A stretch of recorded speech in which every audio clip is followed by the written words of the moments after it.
Selamat pagi Bapak Ibu, Saudara-saudara yang dikasihi oleh Tuhan. Shalom dan salam sukacita untuk kita sekalian. Terpujilah Tuhan, di mana pagi hari ini kita bersyukur, kita boleh menikmati bangun pagi dengan sukacita. Sebelum kita memulai kegiatan kita, saya mengajak Bapak Ibu Saudara untuk menyisihkan waktu sejenak, membaca dan merenungkan kebenaran firman Allah. Mari berdoa.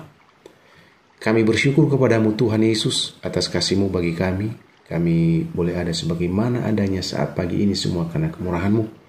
Sebelum kami memulai kegiatan kami hari ini Bapa, kami rindu membaca merenungkan kebenaran firman-Mu. Roh Kudus berbicara bagi kami siap mendengarkannya. Amin. Roma pasal 10 ayatnya yang keempat. Sebab tujuan akhir hukum Taurat adalah Kristus, sehingga kebenaran diperoleh tiap-tiap orang yang percaya. Tema renungan bagi kita pagi ini adalah hidup benar karena percaya, bukan karena berjasa.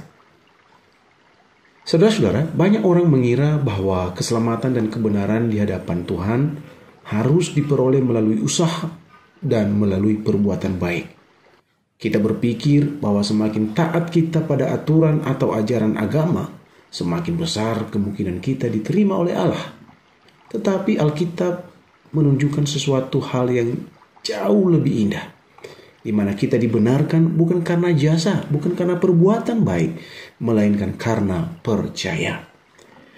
Dalam Roma pasal 10, Paulus berbicara tentang kerinduan hatinya agar bangsa Israel diselamatkan.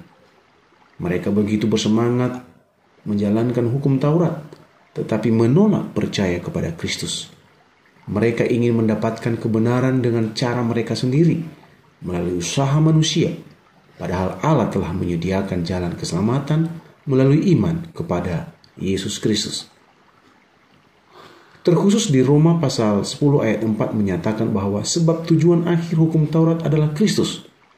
Kalau kita melihat terjemahan TB1 dikatakan Kristus adalah kegenapan hukum Taurat. Artinya seluruh tuntunan hukum telah digenapi di dalam Dia, yaitu di dalam Yesus Kristus. Karena itu setiap orang yang percaya kepadanya akan menerima kebenaran dari Allah. Ini adalah dasar keselamatan kita. Bukan usaha, melainkan anugerah. Bukan jasa, melainkan iman. Mari kita bandingkan dengan Efesus pasal 2 ayat 8-9. Yang mengatakan, sebab karena anugerah kamu diselamatkan oleh iman. Itu bukan hasil usahamu, tetapi pemberian Allah. Itu bukan hasil pekerjaanmu, supaya tidak ada orang yang memegahkan diri. Saudara-saudara, kebenaran yang sejati tidak lahir dari seberapa banyak kita berbuat baik, melainkan dari siapa yang kita percayai. Tentu kita tetap dipanggil untuk hidup benar. Kita dipanggil untuk hidup berbuat baik. Namun itu semua sebagai respon atas anugerah yang sudah kita terima dari Allah, bukan sebagai syarat untuk mendapatkan keselamatan itu. Mari kita hidup dalam kebebasan Injil, melayani bukan karena takut tidak diterima Allah, tetapi karena kita sudah diterima dan dikasihi olehnya. Saudara-saudara, mari kita bagikan kabar baik ini kepada sesama orang percaya, bahkan sesama kita dimanapun dan siapapun dia, latar belakang apapun, bahwa hidup benar adalah hadiah dari Allah yang diberikan kepada setiap orang yang percaya kepada Kristus. Orang percaya berbuat baik bukan supaya selamat, tetapi karena telah diselamatkan. Anugerahnya cukup, iman kepadanya menyelamatkan. Tuhan Yesus memberkati. Mari berdoa.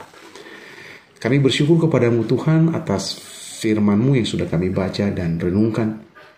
Betapa bahagianya kami Tuhan sebagai orang percaya, kami diselamatkan bukan karena jasa kami, bukan karena perbuatan baik kami, tetapi karena percaya kepadamu, Yesus Kristus, Tuhan. Kami mohon kiranya Roh Kudus-Mu memampukan kami untuk memahami, mengerti, dan mampu melakukan firman-Mu dalam kehidupan kami sehari-hari. Kami berdoa untuk setiap kami anak-anak-Mu yang mendengarkan akan kebenaran firman Allah ini. Kami mampu mengaplikasikan dalam hidup kami sehari-hari. Hari ini kami siap melakukan kegiatan kami Tuhan. Biarlah Allah sendiri yang memberikan kami kekuatan, menyertai kami dalam tugas aktivitas kami. Apabila ada di antara jemaatmu yang mengalami kelemahan tubuh, sakit penyakit apapun, Tuhan jamah, Tuhan sembuhkan. Dan apapun yang menjadi pergumulan, Tuhan bebaskan dan Tuhan beri jawaban dan jalan keluar. Terima kasih Tuhan, di dalam nama Yesus kami berdoa dan bersyukur. Amin.